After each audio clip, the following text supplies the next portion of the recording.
नमस्ते साथियों, जय हिंद। पूरे देशवासियों को होली की बहुत बहुत बधाई एवं शुभकामनाएं। और जितने भी शिक्षक अभ्यर्थी, छात्र अभ्यर्थी, बेरोजगार नौजवान अभ्यर्थी, छात्र, नौजवान, शिक्षक, छात्राएं और जितने भी हैं जो मेरे साथ जुड़े हैं, सभी को होली की बहुत बहुत बधाई एवं शुभकामनाएं। छात्रों, अभ्यर्थियों को मैं सूचित करना चाहता हूं कि जो बेरोजगारी के दौर में जो लड़ाई चल रही है वो भ्रष्टाचार के खिलाफ है, वो करप्शन के खिलाफ है। और इस प्रदेश में, बिहार प्रदेश में, मैं समझता हूं कि पूरे देश में बेरोजगारों के खिलाफ एक बहुत बड़ी जंग, एक बहुत बड़ी साजिश चल रही है। तमाम राज्यों की सरकार ने हाथ खड़े कर रखे हैं और तमाम राज्यों की परीक्षाएं, चाहे अभी उत्तर प्रदेश के 2 प्रमुख परीक्षाएं, चाहे आरओ का हुआ या पुलिस कांस्टेबल का हुआ, उसमें लगभग 50 लाख परीक्षार्थी थे, पेपर लीक हो गया। बिहार के सब परीक्षाओं में जिस प्रकार के तथ्य सामने आ रहे हैं, आर्थिक अपराध इकाई की रिपोर्ट सामने आ रही है, तीनों फेज की बहाली में प्रश्न पत्र पहले ही लीक थे और तीसरे फेज की बहाली में जो फंडाफोड़ हुआ, सब मामलों पर आपको हम बताते चले कि अब हम लोगों को लड़ाई आगे तक ले जानी है। और इसके लिए कमर कसने के लिए तैयार हो जाइए। जितने भी शिक्षक अभ्यर्थी मेरी बातों को सुन रहे हैं कि मैं जो कह रहा हूँ ऐसा नहीं है कि सिर्फ वीडियो बनाने और वीडियो देखने तक आप सीमित रह जाएं। चीज़ों को समझिए, चीज़ क्या है, लड़ाई कहाँ से लड़नी शुरू करनी है, उस बात के लिए आप बिल्कुल कमर कस लीजिए। कि अभी आपको हम बताते चले कि जिस प्रकार की रिपोर्ट सामने आ रही है उसमें बड़े बड़े लोगों की संलिप्तता तीसरे फेज की बहाली से लेकर और प्रथम फेज की बहाली। कहने का मतलब है कि जो पेपर लीक हुआ और जिस प्रकार के बयान बीपीएससी के पूर्व चेयरमैन अतुल प्रसाद जी दे रहे थे, जिनके रहते हुए दोनों फेज की बहाली हुई, TRE-1 और TRE-2, और लगभग 3 महीने में 2 लाख के आसपास शिक्षकों को नियुक्त कर दिया। नियुक्त किसे किया, किसे नहीं किया, आप तो समझ सकते हैं चीज़ों को, बिल्कुल भली भांति आप समझ लीजिए ना कि जिस व्यक्ति के कहने पर बीपीएससी का टेंडर, पेपर लीक का टेंडर ऐसे कंपनी को दिया गया जो पहले से ब्लैक लिस्टेड था, तो क्या बीपीएससी अध्यक्ष की भूमिका बीपीएससी चेयरमैन की भूमिका नहीं है? बिल्कुल संदिग्ध भूमिका है। और जो विजेंद्र गुप्ता की जो प्रेस के सामने कॉन्फेस किया है कि ये 64वीं से लगातार उसी प्रेस को क्वेश्चन दिया गया। और पेपर लीक के संदर्भ में जो पेपर वायरल होता है, मोबाइल से सर्कुलेट हुआ, क्वेश्चन पेपर वायरल हो गया, आंसर पेपर वायरल हो गया, तो चेयरमैन तो कह ही रहे हैं कि पेपर वायरल होने का मतलब ये नहीं कि कोई प्रश्न पत्र लीक नहीं हो सकता है, बिल्कुल हो सकता है। जैसा कि तीसरे फेज के बहाली में हो गया। हम लोग को तो TRE-1 से लेकर TRE-2 तक कुछ पता नहीं था। जो गड़बड़ी हुई सामने वो तो वीडियो के माध्यम से, या आगे की जो लड़ाई हुई, सीटेट फेल, स्टेट फेल और कई फर्जी वाले जो जिला में गए, नियुक्त हुए और उन्होंने डॉक्यूमेंट का वेरिफिकेशन कराया, तो सब चीज़ें बिल्कुल तथ्यात्मक रूप से सामने आ गई।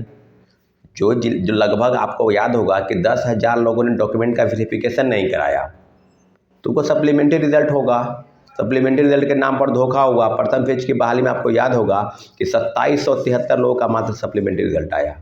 और TRE-2 में शिक्षा विभाग ने नोटिस जरूर भेजा था बीपीएससी को कि 14,700 पर सिर्फ मल्टीपल रिजल्ट, पूरक परिणाम जारी कीजिए।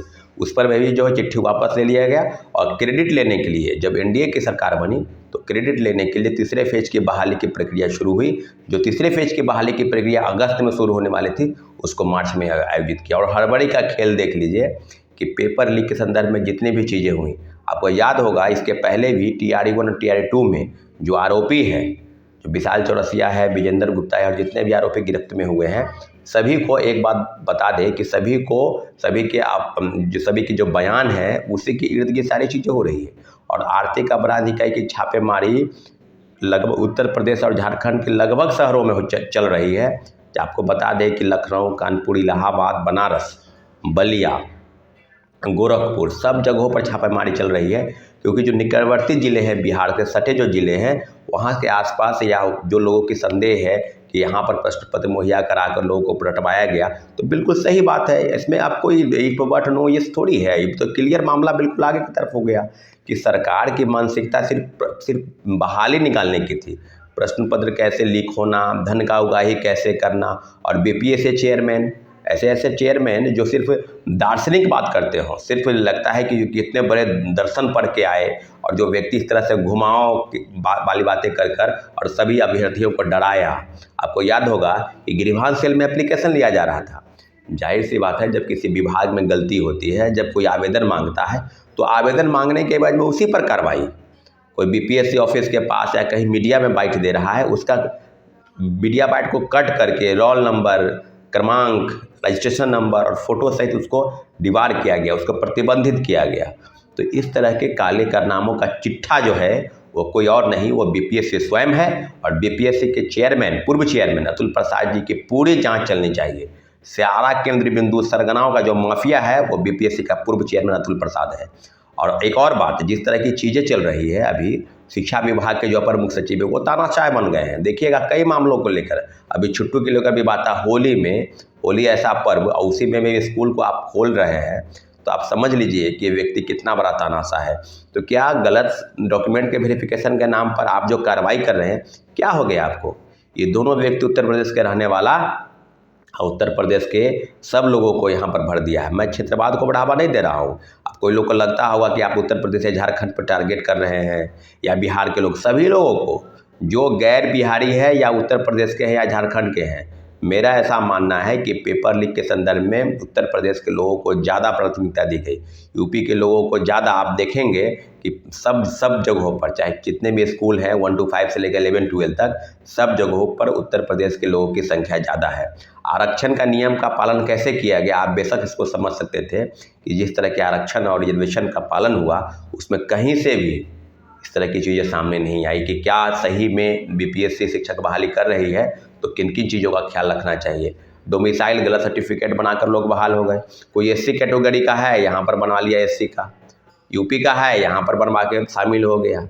तो सारी चीज़ें बिल्कुल अब तह की तरह परत दर परत खुलती जा रही है। और सारी चीज़ों पर आपको हम बता दें कि कई लोगों का फ़ोन कॉल आता है कि जो अभी 275 लोगों की गिरफ्तारी हुई है, उस सब को बीपीएससी प्रतिबंधित करे, नाम पता पूरा एड्रेस के साथ, कि ये लोग हैं, किस ज़िले के हैं, उनके पिता और माता का क्या नाम है, पूरी प्रतिबंधित करे, उसका एक लिस्ट निकाले। सबसे पहली मांग मेरी ये है कि जितने भी लोग गिरफ्तार हो रहे हैं सबको प्रतिबंधित करने के लिए एक लिस्ट निकाले। और विशाल चौरसिया जो बयान दे रहा है, विजेंद्र गुप्ता जो बयान दे रहा है, आर्थिक अपराध इकाई सारे एंगल की जांच करे कि क्या बीपीएससी अध्यक्ष की भूमिका, उसके सदस्य की भूमिका, परीक्षा नियंत्रण से लेकर और सचिव की भूमिका किस प्रकार से रही है। प्रिंटिंग प्रेस का मामला नहीं है, वो बताते चल रहे हैं कि 66वीं में पेपर लीक हुआ, 108 कटअप चला गया, उसकी जांच होनी चाहिए। 67वीं पेपर लीक हुआ, उसकी जांच होनी चाहिए। और सारे विषयों पर मुख्य सरगनाओं की अभी तक गिरफ्तारी नहीं हो पाती है, बस छोटे छोटे मछली को पकड़ के मामले को रफा दफा कर दिया जाता है। लेकिन इस बार हम अभ्यर्थियों की लड़ाई है, हम शिक्षक अभ्यर्थी TRE 1 से लेकर TRE 2 तक जितने भी अभ्यर्थी सप्लीमेंट्री रिजल्ट के नाम पर उनका धोखा हुआ, 1 नंबर 2 नंबर 4 नंबर से छट चुके हैं और उनका उम्र भी खत्म हो गया। 10 वर्ष की उम्र की मांग तो हम लगातार कर रहे थे, लेकिन 10 वर्ष की उम्र की मांग को दरकिनार किया गया, उसको एक सिरे से खारिज कर दिया गया।